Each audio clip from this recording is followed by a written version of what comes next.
오늘 우리에게 주신 하나님의 말씀 창세기 45장 1절로부터 15절까지의 말씀입니다.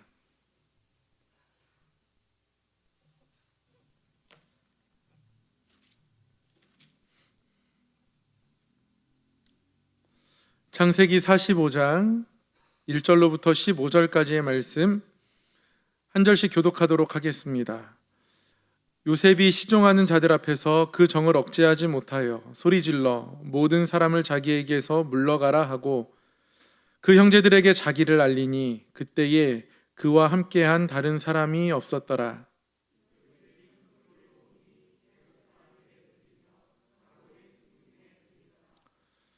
요셉이 그 형들에게 이르되 나는 요셉이라 내 아버지께서 아직 살아 계시니이까.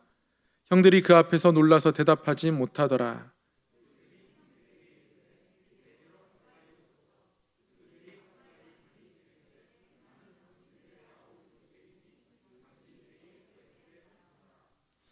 당신들이 나를 이곳에 팔았다고 해서 근심하지 마소서, 한탄하지 마소서.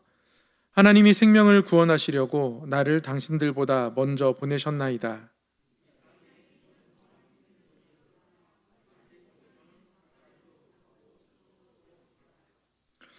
하나님이 큰 구원으로 당신들의 생명을 보존하고 당신들의 후손을 세상에 두시려고 나를 당신들보다 먼저 보내셨나니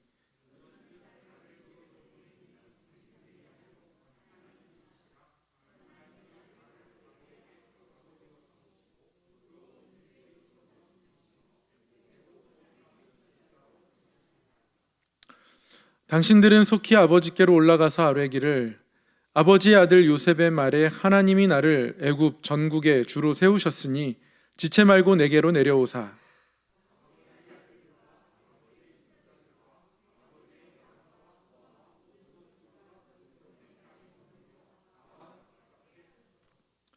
흉년이 아직 5해가 있으니 내가 거기서 아버지를 봉양하리이다. 아버지와 아버지의 가족과 아버지께 속한 모든 사람에게 부족함이 없도록 하겠나이다 하더라고 전하소서.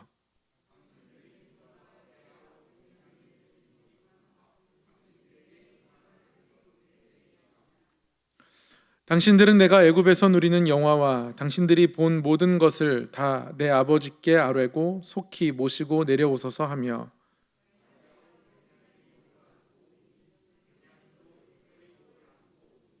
함께요. 요셉이 또 형들과 입맞추며 안고 우니 형들이 그제서야 요셉과 말하니라. 아멘. 창세기 45장의 말씀을 함께 봉독했습니다. 우리 함께 서로 한번 인사하겠습니다. 말씀을 배우고 말씀을 따르며 말씀에 비추어 예수 그리스도를 닮아가는 사람이 됩시다. 한번 서로 해보시겠습니까? 네, 두려워서 떠는 눈빛. 네, 아직은 제가 조금 더 기다리겠습니다. 6월 달까지 기다린다고 했으니까 뭐 6개월 하면 외울 수 있지 않을까 제가 기대를 걸어보고 있습니다. 오늘은 창세기 14번째 강의 요셉을 인도하시는 하나님이라는 제목으로 말씀을 나누려고 합니다. 지난주에 우리는 창세기 말씀을 통해서 38장 이후에 형들의 미움을 받았던 요셉, 그래서 결국 형들에게 잡혀서 구덩이에 빠뜨려지게 된 요셉을 살펴보았습니다.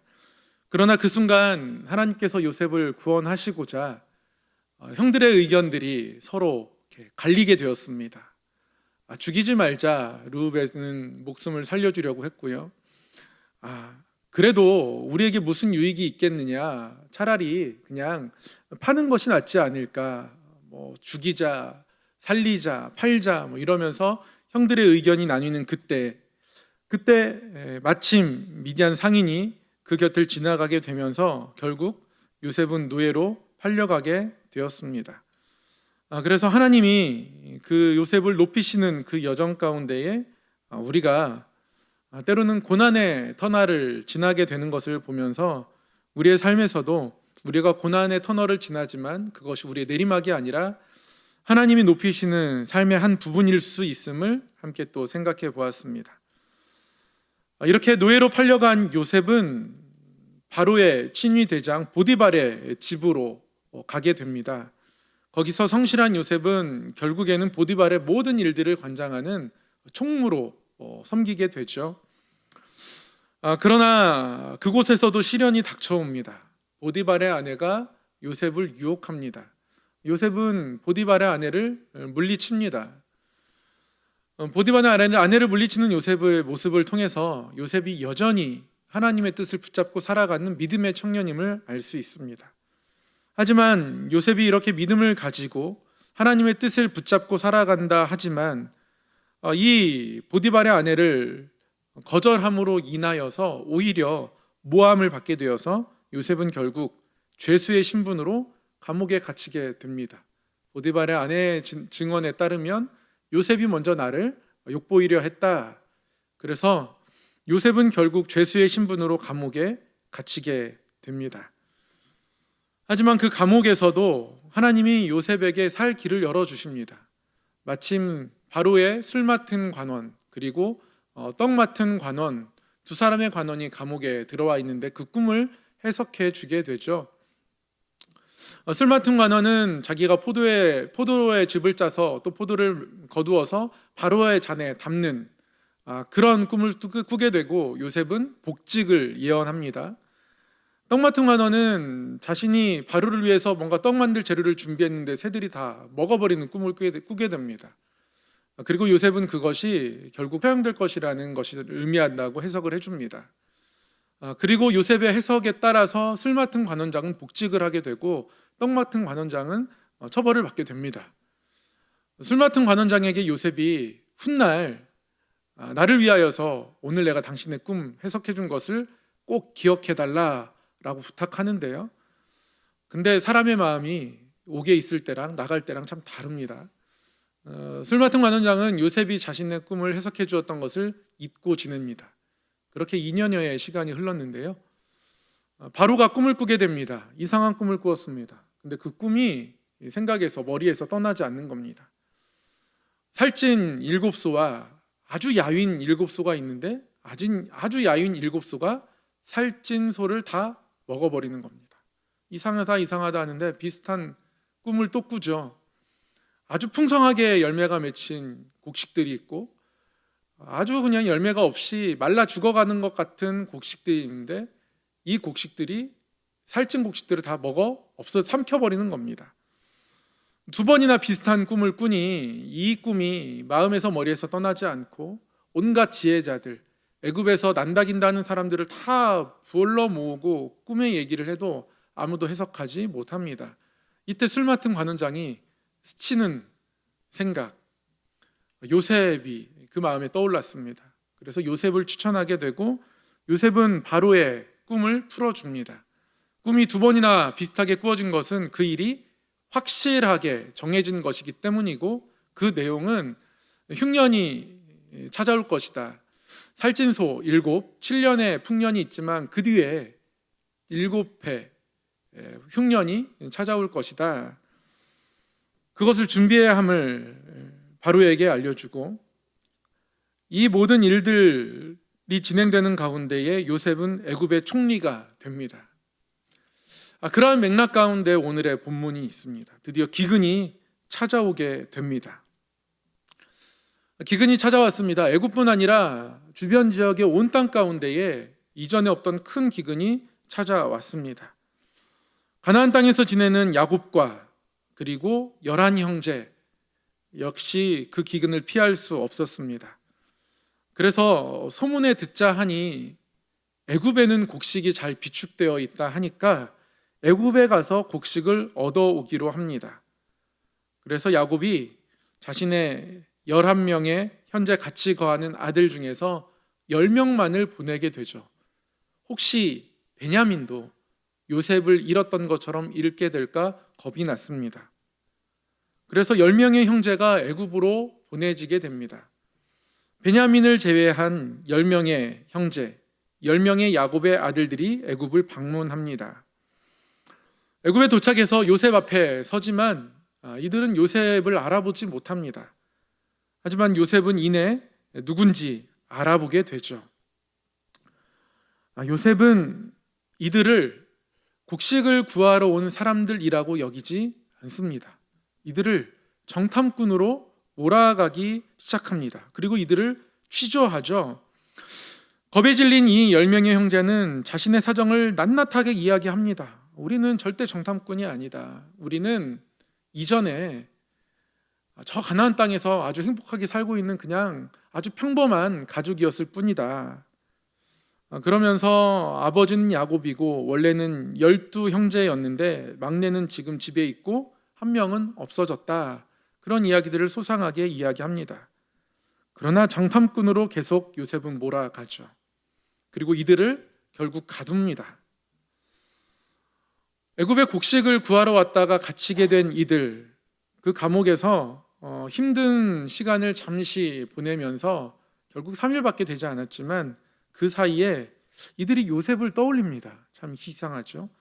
요셉을 떠올리며 그들의 마음에 요셉이 참 힘들었겠다라는 생각을 그제서야 하게 됩니다. 사람이 철이 드는 나이가 있나 봅니다. 요셉이 팔려갈 때 나이가 요셉 17살, 요셉의 형들도 10대 후반, 20대 초반인데요. 군대를 갔다 왔으면 조금 더 빨리 철들었을 수 있었을 텐데 그래도 시간이 흘러 이들이 철이 들었습니다. 이들이 정탐꾼으로 몰려 감옥에 갇혀 있으면서 이런 대화를 나눕니다. 창세기 42장 21절에 보니까요. 그들이 갇혀 있는 가운데 서로 이렇게 이야기합니다. 그들이 서로 말하되 우리가 아우의 일로 말미암아 범죄하였도다. 그가 우리에게 애걸할 때에 그 마음의 괴로움을 보고도 듣지 아니하였으므로 이 괴로움이 우리에게 임하도다. 이들이 자신의 삶을 돌아보는 시간을 갖습니다. 어떤 괴로움의 순간에 자신의 삶이 왜 이렇게 지금 괴롭게 되었나 돌아보며 자신의 죄들을 묻어두지 않고 서로 고백하며 나눕니다. 그리고 이것에 대해서 부정하지 않습니다. 그들의 마음이 후회하는 마음들로 채워져 있다는 것이죠.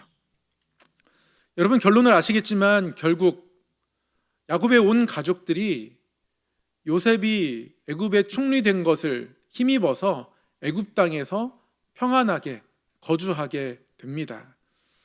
그러한 과정으로 나아가는 여러 일들이 그 사이사이에 일어나는데 그때 중요한 것 하나가 형들이 자신의 잘못들을 뉘우치고 있더라는 겁니다. 그래서 창세기 42장 21절은 매우 중요한 한 장면입니다. 어떤 잘못과 죄가 자신의 삶에 있을 때 시간이 오래 흐르잖아요. 그러면 잊혀집니다. 사람의 마음이 이상합니다.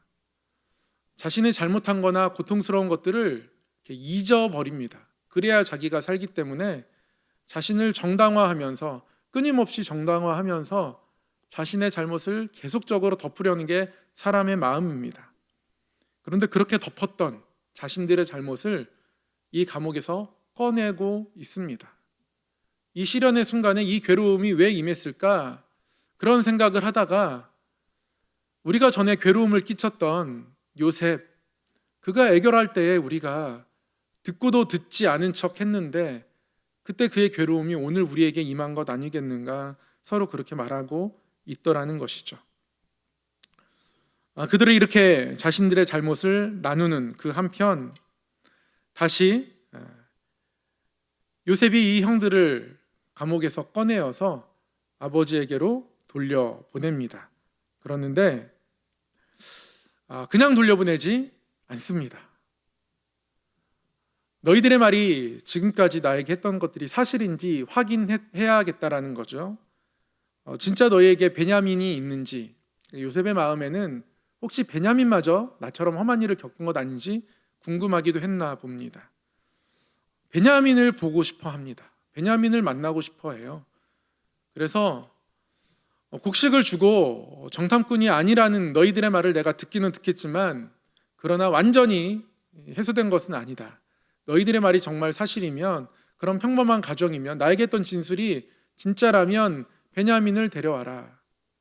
베냐민 데려오는 것을 요청합니다. 그래서 이 형제들이 베냐민을 데려와야겠다라는 생각을 가지고 야곱에게로 돌아갑니다. 그리고 어느덧 곡식이, 애굽에서 가져온 곡식이 다 떨어져서요, 다시 애굽에 곡식을 구하러 가야 하는 상황이 됩니다. 그런데 아버지 야곱이 베냐민을 보내려고 하지 않습니다. 못 믿겠다는 거죠. 형들에게 요셉이 혼자 찾아갔다가 형들은 짐승에게 요셉이 잡혀먹었다 했지만, 그러나 야곱의 마음에는 본능적으로 미심적인 부분이 있습니다. 베냐민을 홀로 형들 손에 놓을 수 없는 겁니다. 그들에게 함께 맡겨 보낼 수 없는 거예요. 그런데 결국 베냐민과 함께 형들이 요셉을 방문하게 되거든요. 그 사이에는 야곱의 아들 중 유다가 나서서 이렇게 얘기했기 때문에 그렇습니다. 유다가 나서서 담보를 섰습니다. 설사 베냐민에게 어떤 일이 만약에 생긴다면 그 모든 책임은 내가 지겠다. 그 죄값은 내가 지겠다. 죄값을 지겠다는 건요, 그것은 베냐민이 죽으면 죽음으로 그것을 갚겠다는 뜻입니다. 그래서 야곱은 유다 때문에 베냐민과 함께 형들이 애굽에 가는 것을 허락하게 됩니다. 창세기 44장 33절에요. 유다가 했던 얘기를 기록하고 있는데 이렇게 유다가 얘기했습니다. 이제 주의 종으로 그 아이를 대신하여 머물러 있어 내 주의 종이 되게 하시고 그 아이는 그의 형제들과 함께 올려 보내소서. 그 아이가 나와 함께 가지 아니하면 내가 어찌 내 아버지에게로 올라갈 수 있으리까? 두렵건대 제 해가 내 아버지에게 미침을 보리이다. 베냐민의 모든 안전을 책임지겠다고 하는 유다. 베냐민이 형제들과 함께 요셉을 방문했을 때 요셉은 베냐민을 아주 반가워합니다. 형들에게 음식을 대접하거든요. 그리고 나서 베냐민만 남겨두고 형들을 돌려보내려고 합니다. 그때 유다가 자기가 아버지에게 한 말에 대해서 이렇게 책임지는 거예요. 이제 주의 종으로 그 아이를 대신하여 머물러 있어 내 주의 종이 되게 하시고 그 아이는 그의 형제들과 함께 올려 보내소서. 베냐민을 남겨두고 우리는 다시 고향 땅으로 돌아갈 수 없습니다. 베냐민을 돌려보내고 대신 내가 남겠습니다. 그 아이를 내가 대신하겠습니다. 그러니까 유다가 야곱에게 베냐민을 함께 데려가기를 허락해달라고 그 모든 죄값을 내가 책임지겠다고 했던 그 말이 진심이었던 거예요. 그래서 유다가 그 아이를 대신해서 이 애굽 땅에 홀로 남겠다라고까지 이렇게 나서고 있는 겁니다. 그러니까 형들의 모습이, 형들의 마음들이 이전과 같지 않음을 보게 되죠. 유다가 그렇게 베냐민을 대신하여 애굽에 남아서 종으로 노예로 섬기기까지 하겠다라고 하는 이 말이 요셉의 마음에 와 닿았습니다. 그리고 그제서야 자신의 정체를 밝힙니다. 요셉은 이러한 모든 과정 가운데 사실 형들을 실험하고 형들의 마음을 알아보고자 하는 그런 마음들이 있었습니다. 그래서 두 번째 베냐민과 요셉의 형들이 요셉을 방문했을 때 베냐민을 남겨두고 돌려보내는 그런 상황을 만들기 위해서 베냐민의 곡식 자루에다가 은잔을 하나 숨겨 놓았어요. 그래서 마치 베냐민이 도둑인 것처럼 몰아갔고 그때 누가 베냐민을 대신할 수 있을까 그런 기대를 했던 것 같습니다. 근데 유다가 진짜 그렇게 하는 거예요. 베냐민을 대신해서 내가 남아서 모든 것을 책임지겠다. 그런 형들에게 요셉은 자신의 정체를 밝힙니다. 내가 요셉이다. 내가 형들이 팔았던 요셉이다. 라고 자신의 정체를 밝히고 나서 오늘 우리가 읽었던 이 본문 창세기 45장이 시작되는 겁니다. 유다의 이 헌신 이후에 요셉이 자신의 모든 정체를 드러내며 형들을 품어내기 시작합니다. 창세기 45장 5절에서 9절 이렇게 요셉이 이야기하죠.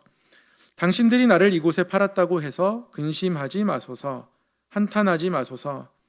하나님이 생명을 구원하시려고 나를 당신들보다 먼저 보내셨나이다. 이 땅에 2년 동안 흉년이 들었으나 아직 5년은 밭갈이도 못하고 추수도 못할지라. 7년의 흉년이니 2년의 흉년이 지났다 할지라도 아직 5년이 남았다는 거죠. 그런데 하나님이 큰 구원으로 당신들의 생명을 보존하고 당신들의 후손을 세상에 두시려고 나를 당신들보다 먼저 보내셨나니, 그런즉 나를 이리로 보낸 이는 당신들이 아니요 하나님이시라. 하나님이 나를 바로에게 아버지로 삼으시고 그 온 집의 주로 삼으시며 애굽 온 땅의 통치자로 삼으셨나이다. 형들을 품고 이야기합니다.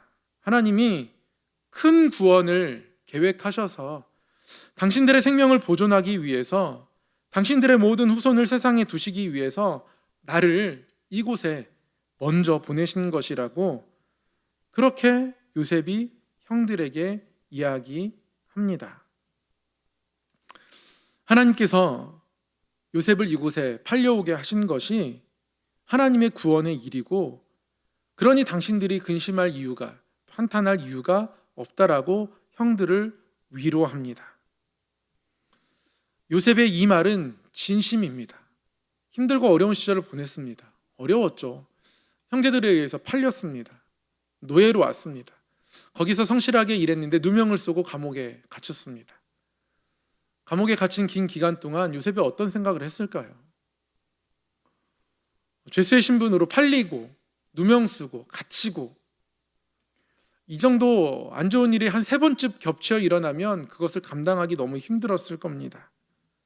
그럼에도 불구하고 하나님은 바로에게 꿈꾸게 하셔서 요셉이 그 감옥에서 나올 수 있는 기회를 마련해 주십니다.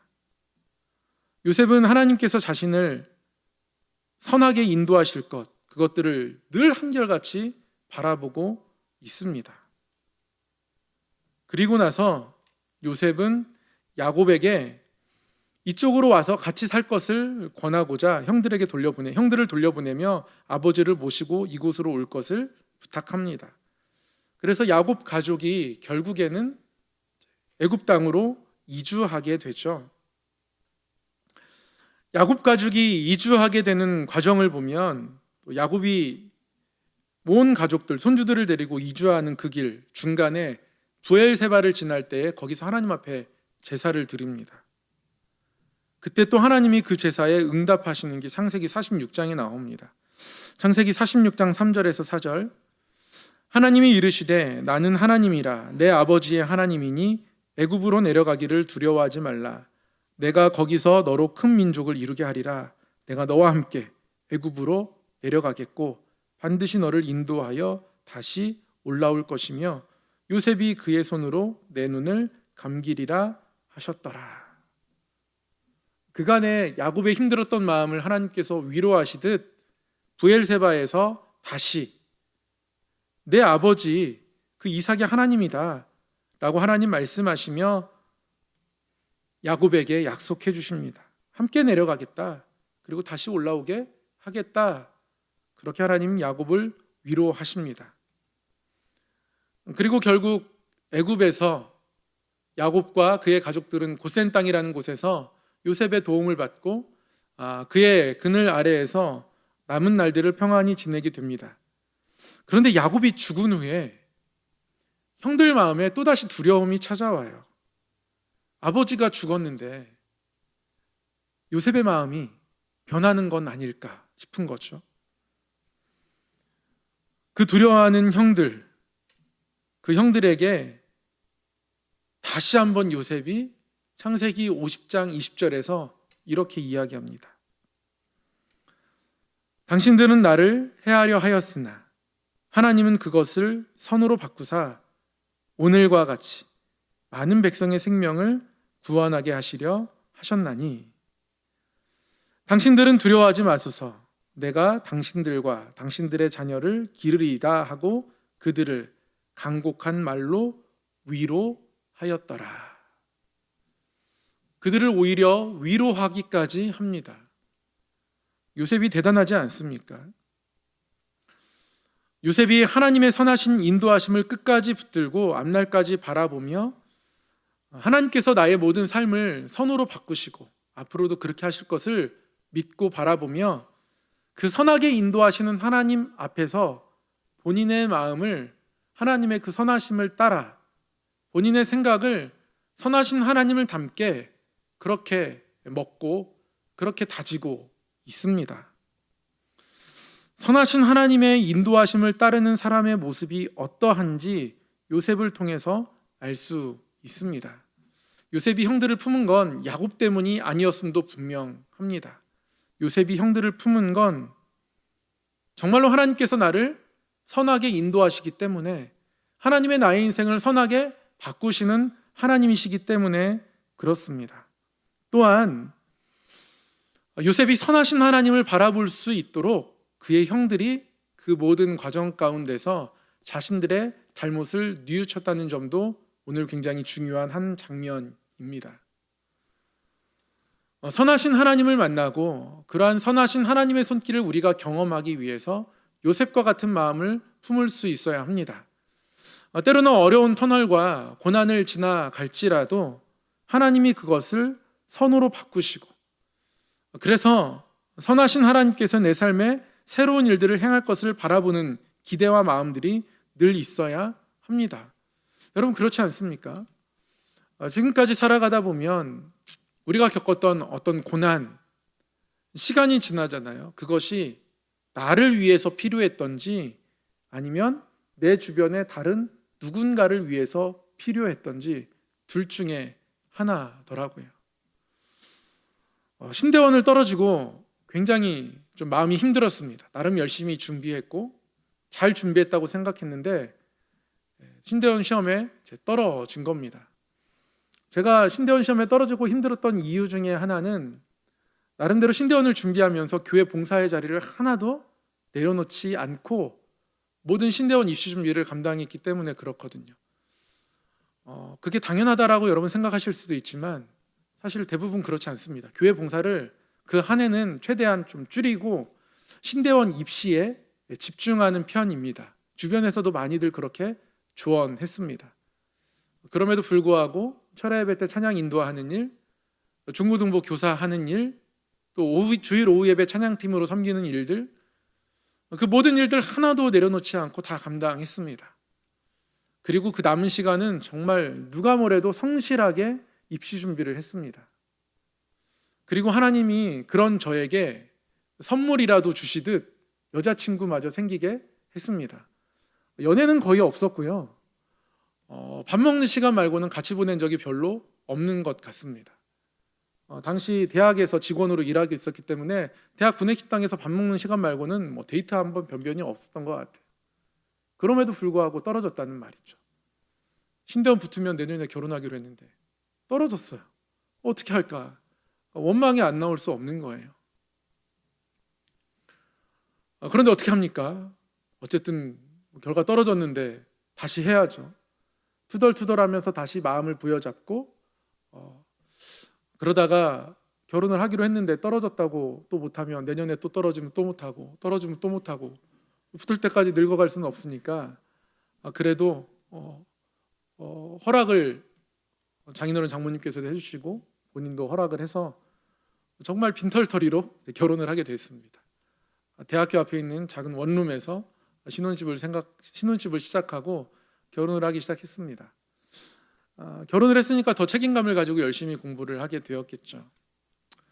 근데 그때 제가 섬기던 모교회에 담임 목사님이 이제 은퇴를 하시게 되었어요. 그리고 새로운 한 목사님께서 담임으로 부임해 오셨습니다. 청주에 있는 상당교회라는 큰 교회에 부목사로 계시다가 담임으로 부임해 오셨어요. 그리고 제가 열심히 하는 모습을 보시고 좋게 보시기도 하셔서 제가 신대원 그해 이제 합격하자마자 저를 상당교회로 보내셨습니다. 갑자기 이력서를 써오라 하시더니 이거 들고 상당교회로 가라는 겁니다. 무조건 가라고 하셔요. 좋은 교회니까, 배울 게 많은 교회니까, 그리고 첫 사역을 어디서 시작하는 것이 중요하니까 무조건 가라고 하십니다. 그때는 담임 목사님 말씀이면 무조건 순종해야 한다고 생각해서요. 그래서 상담교회로 갔습니다. 그리고 거기서 저의 영적 아버지와 같은 정삼수 목사님을 만나게 되었고 잘 훈련받을 수 있었습니다. 1년 재수한 보람이 있더라고요. 하나님 앞에 우리가 하나님의 마음을 바라보고 순종하며 나아가면 우리는 그 길 끝에서 하나님의 선하신 인도하심을 봅니다. 그런데 삐뚤어질 테다 이런 마음을 가지고 살아가기 시작하면 우리는 하나님의 선하심에서 스스로 돌이키는 결과를 낳게 되죠. 요셉의 관점에서 보면 그렇습니다. 형들의 관점에서 보면 또 한 가지 중요한 건 선하신 하나님께서 그들을 요셉을 통하여서 인도하고자 하시는데요. 그런데 그들이 그들의 죄를 내어놓지 않고 있으면 그들 또한 선하신 하나님을 만나지 못했을 겁니다. 하나님은 계획이 있으신데 그들의 죄가 하나님과 그들 사이를 가로막을 수 있습니다. 이사야 59장에서도 그렇게 말씀합니다. 하나님 손이 짧아 우리를 구원하지 못하신 게 아니다. 하나님 귀가 둔해서 우리의 기도를 듣지 못하고 계신 것이 아니다. 그러면 왜 우리와 하나님 사이에 응답이 없고 이렇게 단절된 것 같은가? 오직 우리 죄악이 하나님과 우리 사이를 내었다. 이사야는 그렇게 가르쳐 줍니다. 우리가 우리의 죄를 덮고 있으면 그것이 하나님과 우리 사이를 갈라놓게 됩니다. 멀어지게 합니다. 선하신 하나님이 우리를 인도하고 계신데 그 인도하심을 보지 못하게 만든다라는 것이죠. 선하신 하나님은 우리 삶에 때로는 고난이 있고 어려움이 있고 환난이 있지만 그것을 선으로 바꾸십니다. 때로는 고난이 하나님에 의해서 주어지기도 합니다. 때로는 고난이 악함 때문에 생겨나기도 합니다. 때로는 고난이 아담과 하와가 선악과를 따먹은 것처럼 우리의 자유의지를 잘못 사용한 것 때문에 생겨나기도 합니다. 때로는 하나님이 이 피조 세계를 아름답게 만들어 놓으셨는데 그 모든 것들을 흐트러 놓은 그 질서를 깨트려 놓은 인간의 범죄들 때문에 환난과 어려움이 우리에게 찾아오기도 합니다. 그러나 이 모든 것이 합력하여 선을 이루어 가도록 선하신 하나님께서는 우리의 삶을 인도하십니다. 늘 평안할 것이라고, 아무 일 없을 것이라고 하나님 말씀하지 않습니다. 때로는 환난과 어려움이 있습니다. 믿음의 선배들에게 있었고요, 아브라함에게 있었고, 야곱에게 있고, 이삭에게도 있었고, 요셉에게도 있습니다. 우리의 삶에도 늘 있습니다. 중요한 것은 이 모든 것이 합력하여서 선을 이룰 것이라는 그 하나님을 향한 우리의 믿음입니다. 그 믿음 아래에서 우리의 죄를 돌아보고 우리의 연약함을 돌아보고 이 환난이 혹시 나의 연약함, 나의 범죄함 때문이 아닌가 바라보게 되고, 그래서 그 하나님 앞에서 다시 한번 우리의 모든 것들을 내어놓을 수 있는 마음, 또 그 미래 가운데 하나님의 선하신 뜻이 있을 것을 기대하고 바라는 마음, 내가 하나님께 눈물을 쏟아 놓으면 하나님이 결국 그 눈물을 눈물병에 담으셔서 생명의 길로 걸어갈게 하실 것이라는 그 믿음, 선하신 하나님의 인도를 기대하며 선한 마음으로 이 땅을 살아간다는 건 그런 의미입니다. 우리가 하나님 앞에 가질 수 있는 선한 마음이 무엇이겠습니까? 여러분, 사람이 선할 수 있습니까? 선할 수 없습니다. 인간은 죄 중에 태어난 존재입니다. 죄에 대해서 굉장히 취약합니다. 그런데 우리가 선하게 살아갈 수 있는 길이 있습니다. 죄를 덮지 않는 것, 죄를 하나님 앞에 내어놓는 것, 그리고 나에게 있는 지금의 상황이 어떠하든지 간에 하나님이 나를 선하신 그 길로 인도할 것을 바라보는 믿음, 이 두 가지를 우리가 붙들고 있을 때 우리는 선한 마음으로 이 땅을 살아가고 있다, 그렇게 고백할 수 있습니다. 사랑하는 성도 여러분, 이 선한 마음으로 이 땅을 살아간다는 것이 결코 쉽지만은 않습니다. 어렵습니다. 죄가 생기면 아담과 하와가 나무 뒤에 숨었던 것처럼 감추고 싶고 덮고 싶습니다.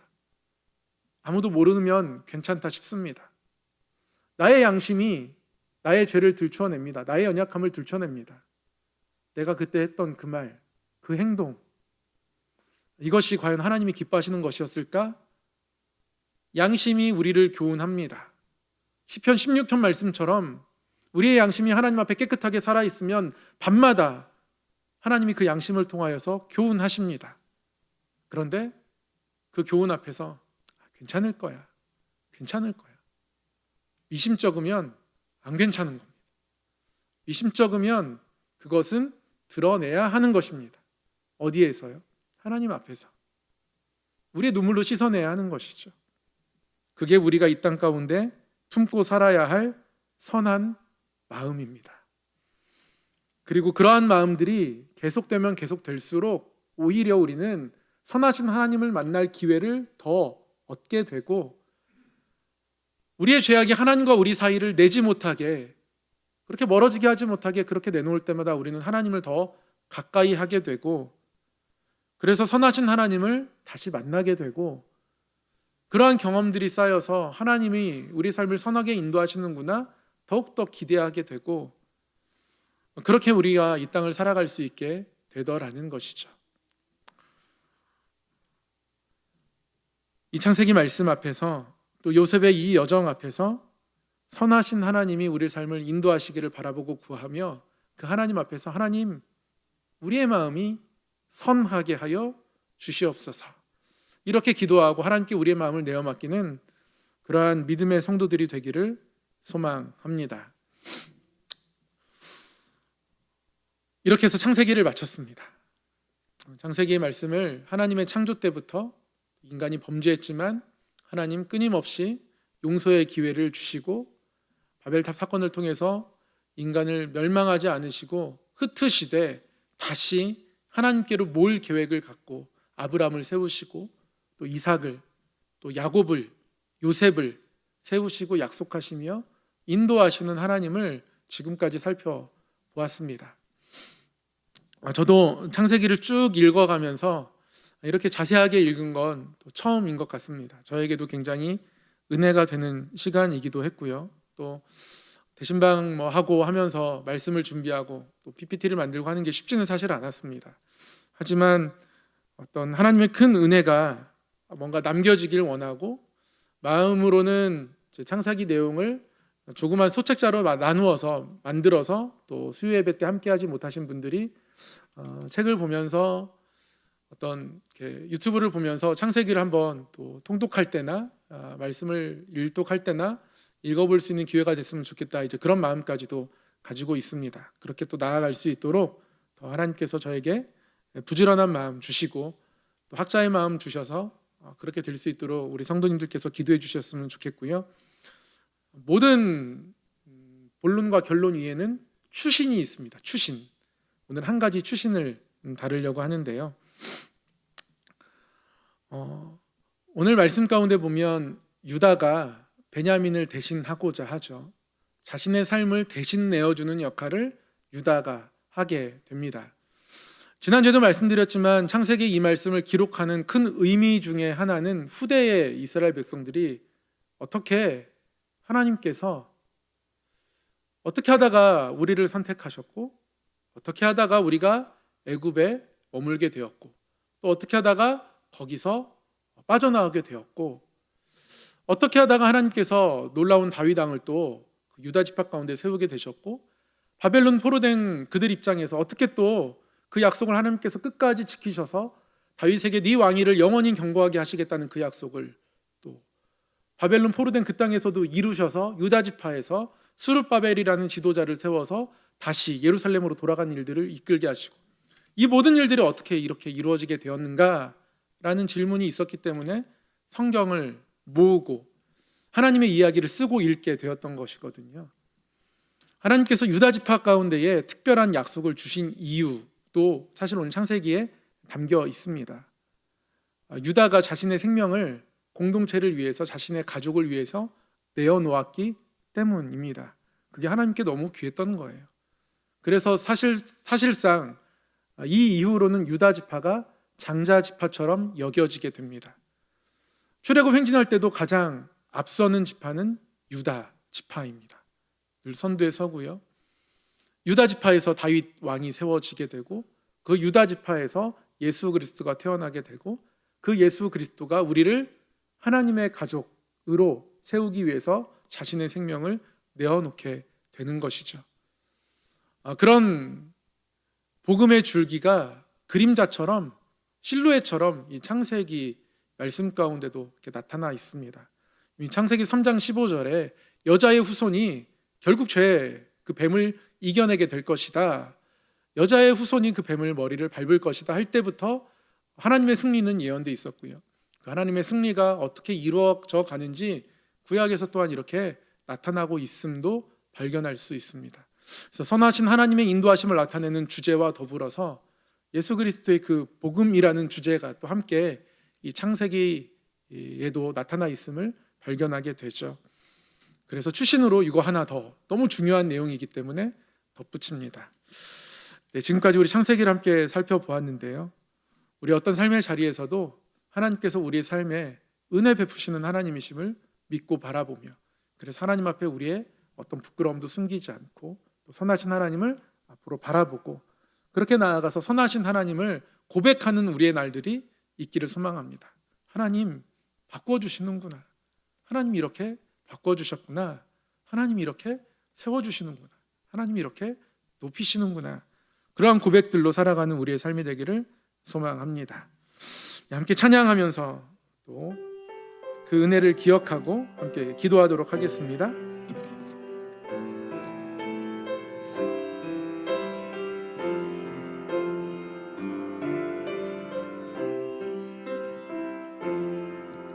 내가 누려왔던 모든 것들이,